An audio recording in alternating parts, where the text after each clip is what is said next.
If I say, Tyler, there's a pink elephant right here, and this pink elephant has given my life joy and peace and satisfaction, are you going to believe in that pink elephant?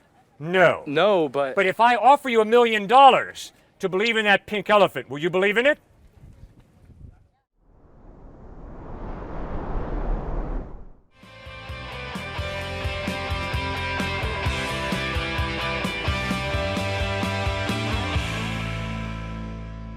I think science has all the answers. I think scientists do not. Science has all the answers? Science. If I didn't know this tree was made of cells and molecules, it still would be made of cells and molecules. I just wouldn't know. How does science explain something like information?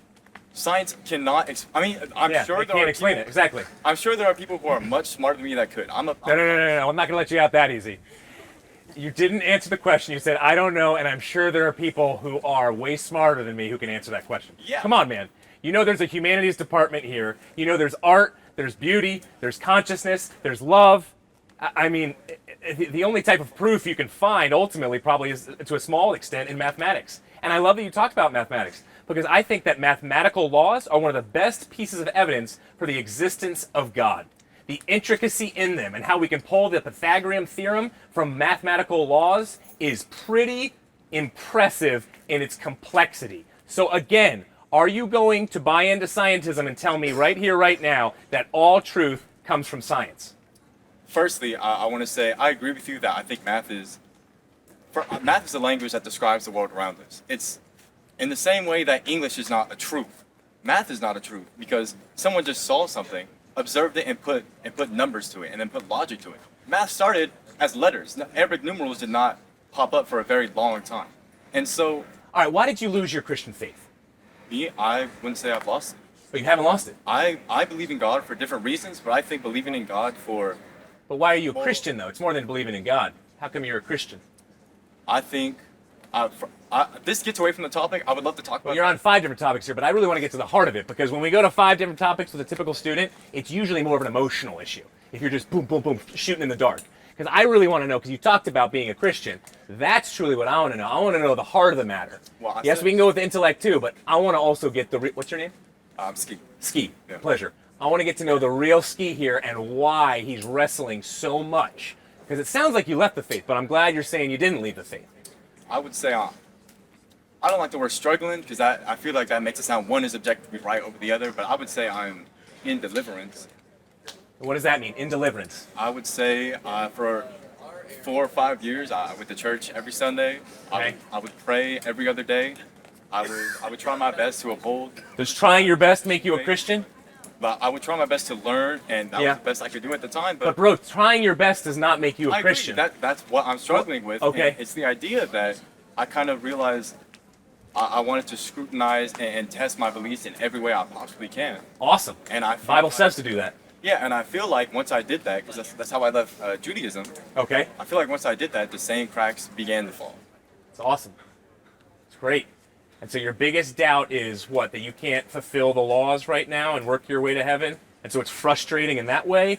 No, I think my biggest doubt is I feel like Christianity oftentimes clashes. Christianity, when looked over a long period of time, has shown tendencies to A, not be true, and B, the evolution of religion in general also points to that fact. For example, like Sol, the god of the sun, people would pray to that all the time. There was gods of sea, there was gods of harvest, etc. But then we figured it out. We were like, oh, it's just a bunch of gas. But don't forget, if you're going to be a Christian, it's all about God's grace. Because I hear this pressure you're putting on yourself saying, I went to church, I had to go to church, I tried to live a good life, I tried. That is the opposite of what the Christian faith is all about. The Christian faith, man, is all about Jesus Christ coming to save us, because we can't, in our own efforts, like you beautifully described, we can't ultimately do it ourselves. I've felt the same kind of pressure to try and be a better Christian, but we can't do that. It's by God's grace that ultimately we are saved. Then we respond through the fruits of the Spirit of love, being more loving, joyful, patient, kind, goodness, faithfulness, gentleness, live for justice, be self-controlled. And that's a response out of His grace and what He's done for us. So it's not about white-knuckling it. It's not about Christianity's giving me all this anxiety and stress and just adding it because I got all these stinking exams to complete this week, and now also I'm a Christian. that's just going to cause an emotional breakdown in me. No, it's the opposite of that. Jesus came to remove our burdens and say his burden is light. He came and he said, give up your life in order to gain it. That gives me incredible peace right there. Giving up my life, saying, I can't do this anymore, God. I need you to do it. That gives me tremendous strength. Well, I mean, don't put words in my mouth. I'm not trying to. I didn't feel pressured. I feel like you're trying to paint me as like a Oh, definitely not trying to paint you as anything. I just tried to show you. I helped the deconstruction there of what you were talking about when it came to Christianity. That right there, you said the deconstruction as if you're trying to paint me as like a struggling unknown person, whereas you know. Well, I wasn't trying to do the that. Answers. Okay. And I feel like that is my big problem with it. I do truly believe. I don't think I'm a good or bad person. I don't think good or bad people exist. I think there's good or bad. If there is no God, they don't exist. You're right. I think everyone I think personally, I like to believe that everyone's trying to do their best and follow their own moral compass. And the problem, and the great part about living is finding that moral compass, figuring out what it is. You know. Is it from God or not? See, it's so interesting. I'm trying to not paint you in a certain way, but it is very hard to, because you paint yourself in this own type of way where you're saying I'm a Christian, but at the same time I'm not, and everybody's just here to be a good person. I've come out of Judaism, that has cracks, this has cracks. So it sounds to me like maybe you should level with agnosticism, but not a closed-minded type of agnosticism. And I like that in you. It's you're doing more searching. Being a college student is about searching, but it's not about searching in a cynical, closed-off kind of way. It's about searching in an open kind of way where you truly do want to find the truth. I agree, but I feel like this is a cynical way to do it, where arguments are being like there's a dude over there that asked about praying, and the answer was walked around. There was never a clear, like there was never a good logical answer. The dude over there that talks about moral relativity, like that again is not a clear answer. That's dancing around the question. And then you said, well, I'm not this dude, so I can't answer those questions. But like, and the dude's getting called out on a few issues. You've been using those same. I know, old dude. dude's getting Old called out. dude. Younger brother can't handle these. I feel like these are. I feel like this is the cynicalness where So you don't like an open forum of free speech and debate? Is that what I'm hearing? This isn't free speech and debate. This isn't free speech out here? No. Anybody can ask and say anything they would like to. It's a free speech area. I don't know if this could be any more free speech than it is. I would say this is a large echo chamber. Yeah, in closing, Yeah, nice and loud in your final point. real loud and, Just so people can drive hear. it hard. What is your main point? I would say my main point is that the absence of disproof of God does not necessarily mean the proof of God, and Right. and to use arguments that are not, and to use arguments and talk in a space that is not truly academic in nature. I'm not a religious historian. I'm not a member of like the Pope's like church or whatever. Like I'm not extremely educated, and neither is anyone else here when you really think about it, except Right. for maybe you two. No. Einstein said, I know less than 1% of all there is to know. If Einstein said that, I can promise you, I know less than 1% of all there is to know. I agree that, but when it comes to these talking points, Yeah. if someone comes over here and says, "What's the point of praying?"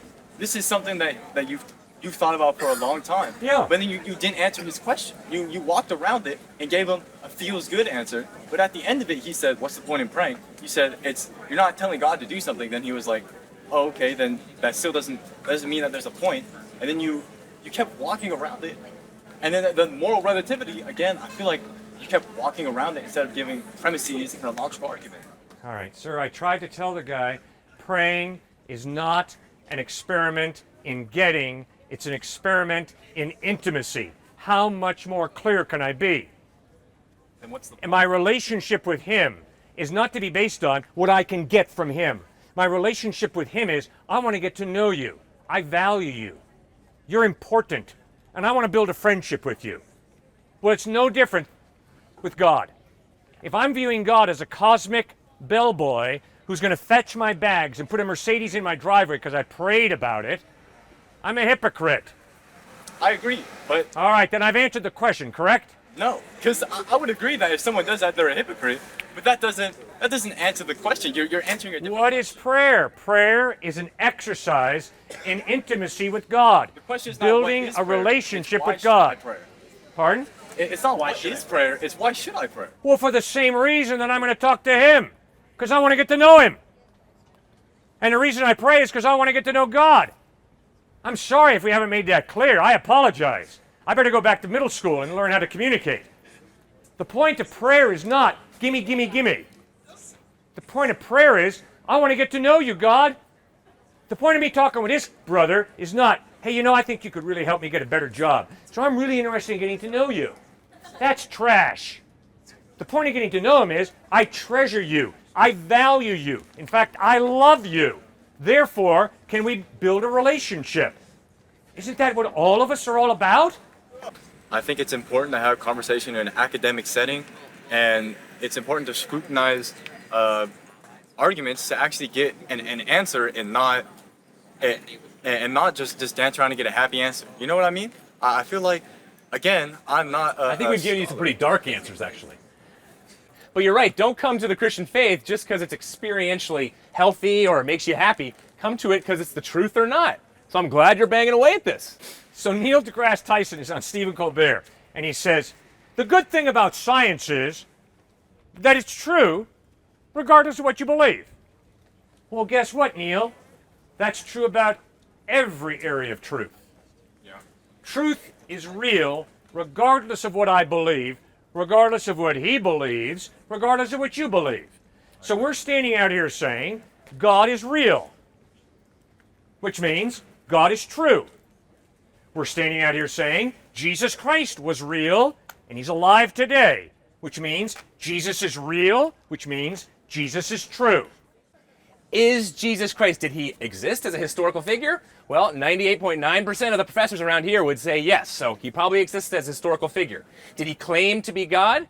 Most people think he claimed to be God. Now the resurrection, what's the evidence behind that? Is there enough or is there not for him to actually be God? So you go to the historical documents of the New Testament to figure out, did this thing really happen or not? Then you go to extra biblical documents. We named many of them. Tacitus, Celsus, Josephus, and you check them out. If you look at all of them, you could throw the Bible out and still get the entire story of Christianity. That's pretty crazy. So what you're thinking is you took just this, you threw a quick dart at the Catholic Church. We aren't Catholic. And you said the Catholic Church here is just to make us comfortable or to bring structure. And a lot of that is true. Like I said, we agree in that way. But it has nothing to do with whether the Christian faith is real and reliable. I'm a Christian. I believe Jesus died on the cross for me. But in reading my Bible, there's some things I come to struggle with a little bit. I just kind of want your help on how I should be reading those. Yeah. Like one of the things, the first thing that comes to mind is like Jonah getting swallowed by a whale. Yeah. Did that actually happen? Did he get swallowed by a whale and spit back up? And just some of that stuff kind of struggles in my brain. Do you know the splitting of the Red Sea can actually happen? Like they've actually shown that, Christians and non-Christians, that scientifically that could occur because there's big storms in the Red Sea, as well as the winds can get very strong. So it could potentially happen.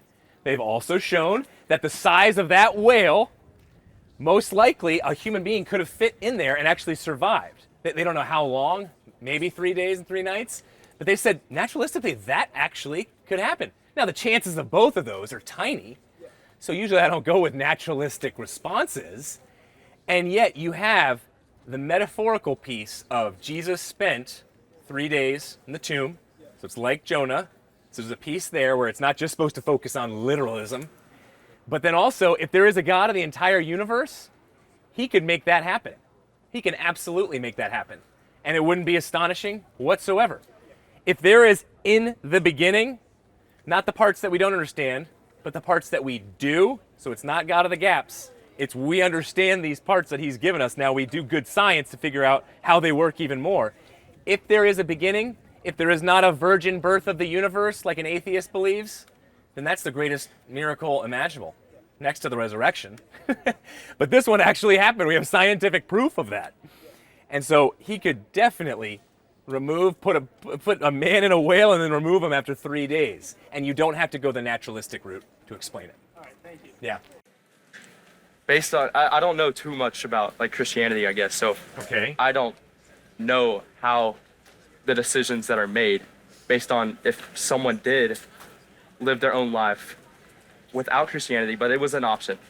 and for 60 years, like I'm not 60 years, like just a long amount of time, Don't a worry, long I period of time. I just don't like where is. All right, sir, you're asking a very hard question. We've got to start at the foundation. Okay. What is God like? Because obviously the question that you're asking is really pressing the point, is God going to rip people off? It's a great question. Now, yeah, is God going to condemn a little kid to hell who's never heard about Christ? What a ripoff. Okay, that's what you're asking, right? Well, like I'm saying they have.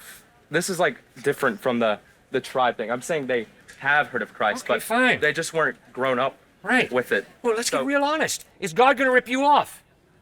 Is God going to rip me off? Is God going to rip him off or him off? What do you think? no. What do you think? No, because according to the Christian What view, do you think? is he gonna rip us Is off? God going to rip people off? In the fact that is he gonna take us to heaven or hell? Is he going to screw you royally? Come on, guys. How much more kind of plain can I get? Is God an ogre? No. Who's out to rip people off? Okay, why do you think God's not an ogre? Loves everybody. Well, why on earth do you think God is love? Why? Why do you think God loves? Why do you think he's just? Why? Give us free will. All right, now, sir, it's rather simple to answer that question. Hi, my name's Cliff. What's your name? Aiden. Frank? What's your name? Aiden. Harry.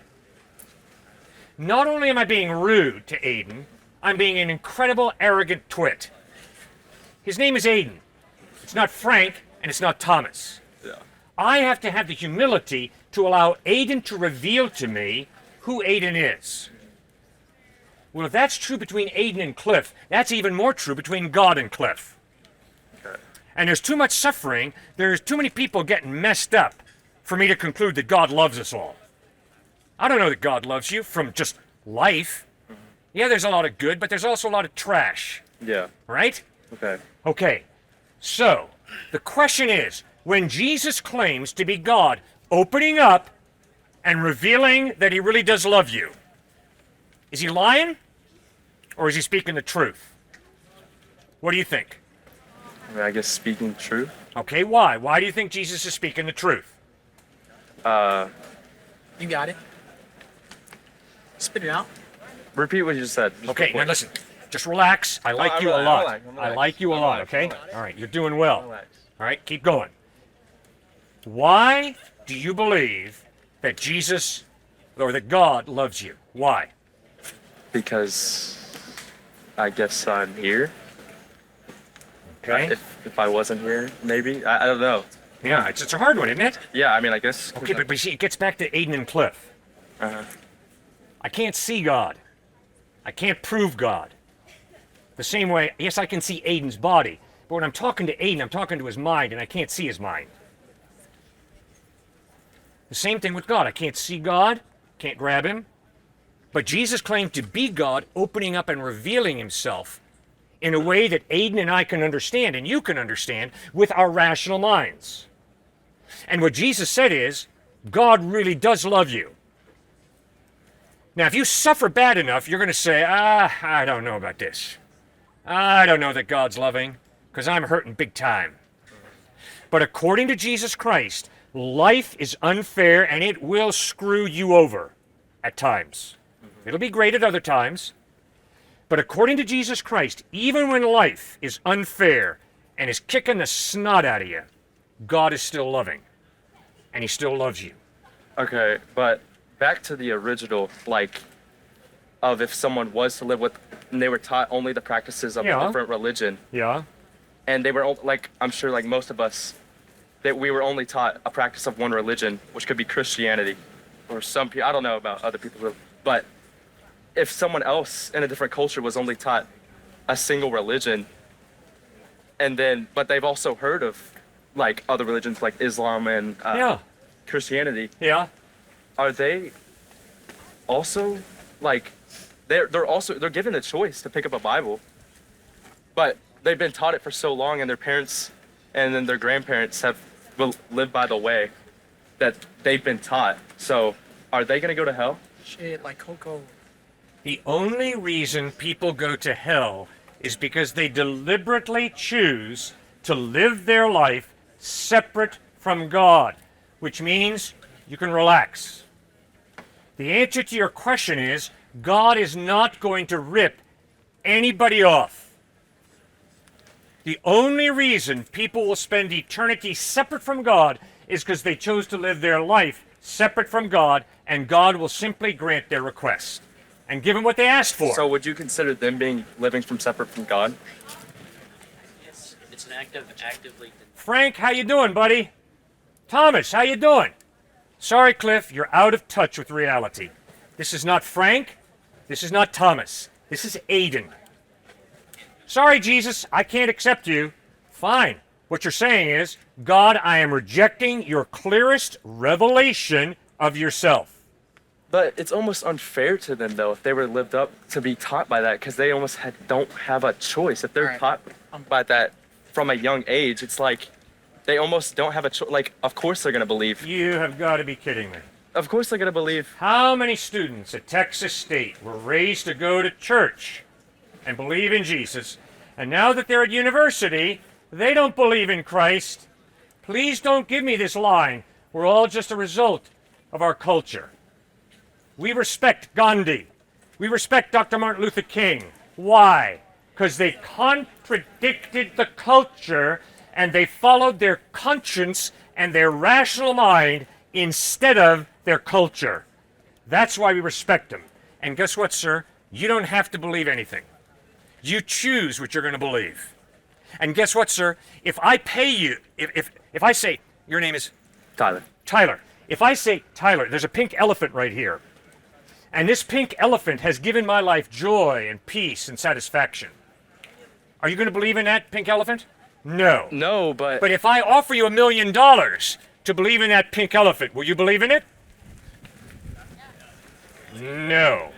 You might say you believe in it, but your mind will not allow you to believe in the pink elephant right here. You can lie to me and say, oh yeah, Cliff, I believe in pink elephants, so give me the $1 million. But isn't that... But you know very well you don't believe it, because it ain't there. And your mind, because you're a rational person, will not allow you to believe that. Well, based on that, like the pink elephant thing, Yeah. isn't Christianity the same way? Like, if you believe in this, you'll go to heaven. Kind of like if you believe in the elephant, you'll be given money. Okay, good. No, Christianity is based on Jesus lived a real life that was magnificent. In my best moments, I've tried to live like Jesus and I've failed. Secondly, he taught amazing ethical teachings. The Sermon on the Mount.